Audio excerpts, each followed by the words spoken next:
as you could probably tell by the title of this video, the new Moonlight Hwayoung, I guess, bystander Hwayoung that was teased through a couple of elements, I believe through camp or certain relationships in the story, has finally, well, not finally, but unofficially been leaked. And I wanted to give some thoughts about this. And of course, there are things that can change to this, or things can change for this character. However, we do also have animations for this character. And at the end of the day, I just wanted to go over and kind of take a look at the kit.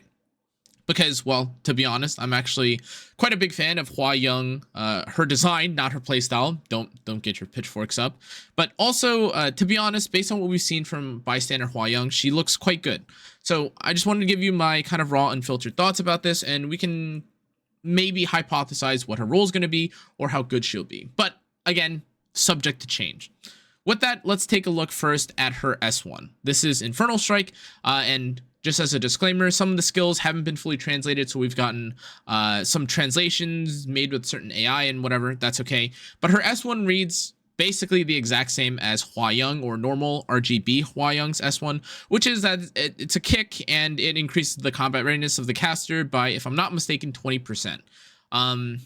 There's no tooth proc here, so this is probably the less important part of her kit, and that's okay. The next skill that we have to talk about is her passive, or her S2, and as you can see here with the translation made, it reads that she is immune to buffs and debuffs, which is interesting. We've seen certain characters that have both positive and negative features in their kit, but additionally, at the start of battle, her defense increases proportional to her attack power, and the defense bonus does not change after it is triggered. Additionally, if an ally, including herself, takes 40% or more max life from damage after being hit, she uses her S3, which is Sura Read the Skies, on a random enemy, but it can only occur once every 3 turns, from what I understand with the cooldown. I'm gonna say it.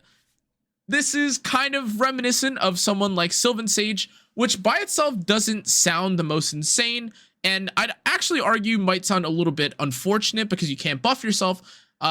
However, I think the idea behind gaining additional defense when you stack attack, and also the fact that, well, assuming you do too much damage to someone on your team, you're guaranteed an S3 on a random ally.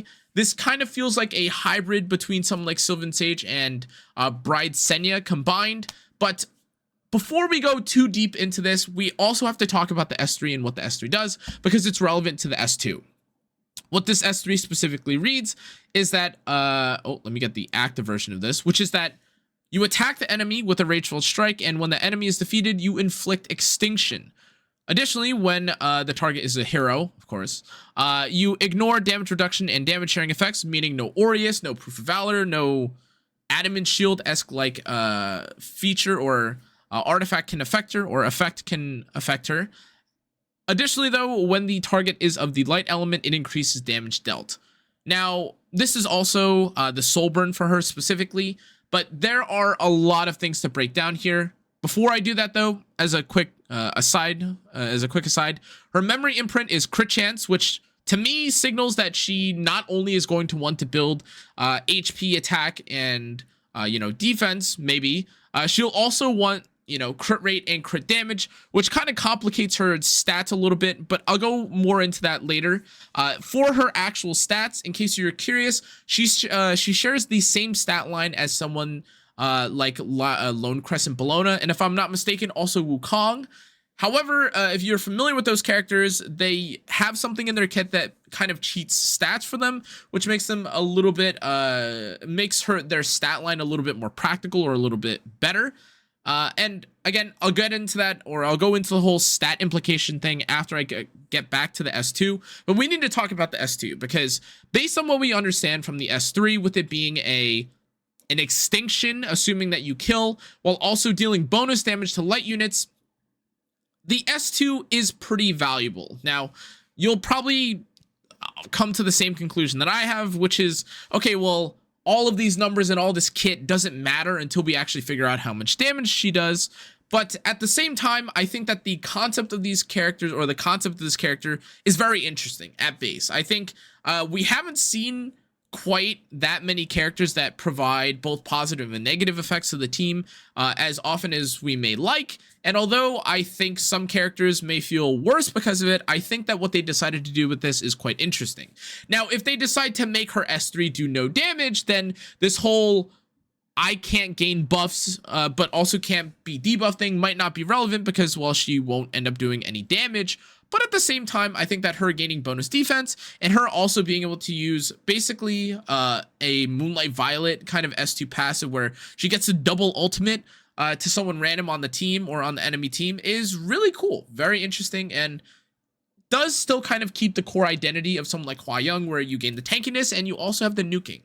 Now, again, I said it once, I've repeat myself again just to be clear, but despite all these things being subject to change, if we're taking what we're seeing right now as the potential actual kit that she's going to be released with, this is a complete numbers game. Regardless of how good some of her kit looks, the brunt of her kit is reliant on just how powerful this Sura Reeve the Skies is, even if it is an extinction ability. Now, something that is worth considering here is that a lot of the characters in the game that have some sort of nuking potential to them usually have some restrictions or have some limiters that make them more balanced. And what I mean by that is that certain skills will have super insane multipliers on them, but the character will not be given something like an attack buff. And on the flip side, some other skills may have maybe not the most insane multipliers, but they're given buffs or they buff themselves before using the ability. Now, with this, again, we're going to have to see which side of the fence he lands on, or which side of the fence ML Hwayoung lands on, rather, she lands on. Specifically because Extinction, while also ignoring defense, or ignoring damage reduction and ignoring damage sharing effects, all at the same time, is a really potent trio. That's a really, really powerful trio. I actually don't know if we've ever seen a character ever in epicseven that extinctions and you can't do anything to save the character, while also dealing bonus damage to light characters. I really don't know if we've ever seen that exact combo. But again, if this ends up doing piss damage, if it ends up doing like 4,000 damage to someone like Ruel, then my hands are in the air. This is unfortunate. I don't think that they're going to do this, but that's kind of the point that I'm trying to get across. Now, while the damage multiplier of this active skill is going to be very important and worth looking into, what I think is equally as important to look into is the implication behind these stats. Now, I went over briefly what the imprint concentrations and the overall stats of this character are, and there's a few things to know about this specific breakup. Number one, she's a warrior, which is good for kind of like what she's going for here, but given her basically her imprint concentration and alongside some of her stats, this might be one of the I'm getting gear gapped or like I'm getting stat gapped sort of characters that are being introduced into E7. Now, the reason why I say this is because, well, if you have a character that needs the damage to kill someone, the tankiness to survive, and they also probably want to take turns with their, take turns either by being on speed set or, abusing her S1 counter by being on, or her S1's combat readiness push by being on counter to then activate her S1. There's a lot of stats that are being strung out or kind of being pulled at here.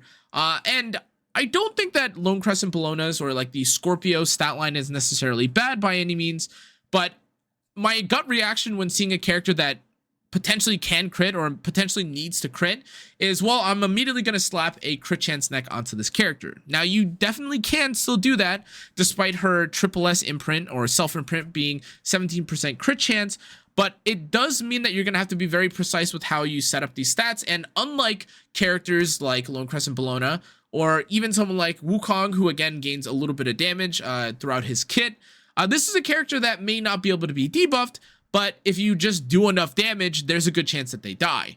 Now, again, depending on how much attack you have, you also do gain defense. And since we don't know the exact conversion stat, it's a little bit hard to say right now whether or not she's going to be truly tanky.